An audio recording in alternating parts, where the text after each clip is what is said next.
कोकणातील प्रत्येक अपडेट जाणून घेण्यासाठी आजच माझे कोकणच्या सोशल मीडिया प्लॅटफॉर्मला लाईक, फॉलो आणि सबस्क्राईब करा। रायगड जिल्ह्यातील पेण तालुक्यात सध्या भटक्या कुत्र्यांचा प्रचंड हैदोस वाढला आहे। दररोज सुमारे 70 ते 80 नागरिक श्वानदंशांचे बळी ठरत असल्याने संपूर्ण परिसरात भीतीचे सावट पसरले आहे।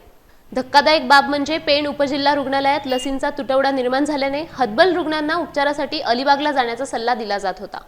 या गंभीर परिस्थितीची दखल घेत मनसेचे रायगड उपजिल्हा अध्यक्ष संदीप ठाकूर यांच्या नेतृत्वाखाली एका शिष्टमंडळाने रुग्णालयाची प्रत्यक्ष पाहणी केली।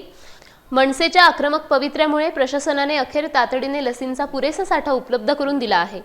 मात्र केवळ लसीकरण पुरेसे नसून भटक्या कुत्र्यांचे तात्काळ निर्बीजीकरण करणे आणि त्यांच्यासाठी शेल्टर होम उभारण्याची आग्रही मागणी संदीप ठाकूर यांनी प्रशासनाकडे केली आहे। प्रशासनाने या जनहितार्थ विषयाकडे दुर्लक्ष केल्यास मनसे स्टाईलने तीव्र जनआंदोलन छेडण्याचा इशाराही यावेळी देण्यात आला।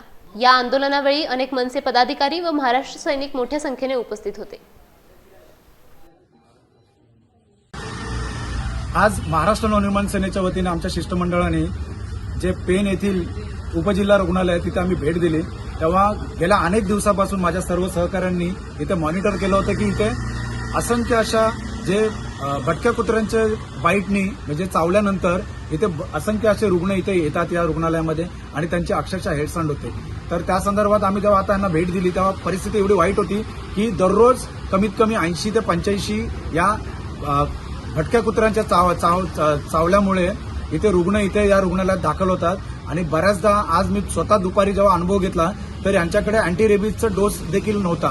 एवढी भयानक परिस्थिती असल्यानंतर हे प्रशासन झोपा काढते, रुग्णालय प्रशासन पण झोपा काढत होतं। शेवटी त्यांना आम्ही दुपारी प्रेशराईज करून त्यांना आम्ही इथे आज डोस मागवायला लावले, अँटी रेबीज डोस मागवले।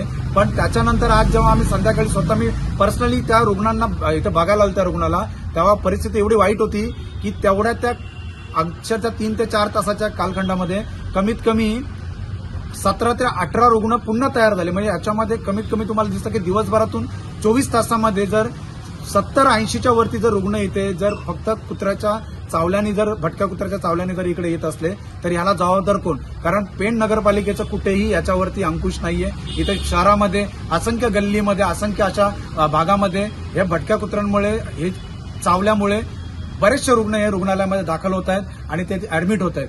आणि तसंच तालुक्यामध्ये बऱ्याचशा ग्रामीण भागामध्ये देखील अशीच परिस्थिती आहे जिथे पंचायत समितीच्या कुठल्याही प्रशासकीय अधिकाऱ्यांचं लक्ष नाहीये। आम्ही या प्रशासनाला विनंती करतो की तुम्ही याच्याकडे तातडीने लक्ष द्या।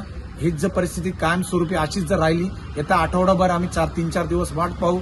त्याच्यानंतर याच्या विरोधात सर्वात मोठं आंदोलन या तुमच्या प्रशासनाविरोधात महाराष्ट्र नवनिर्माण सेना करेल, एवढं नक्कीच। जय हिंद, जय महाराष्ट्र।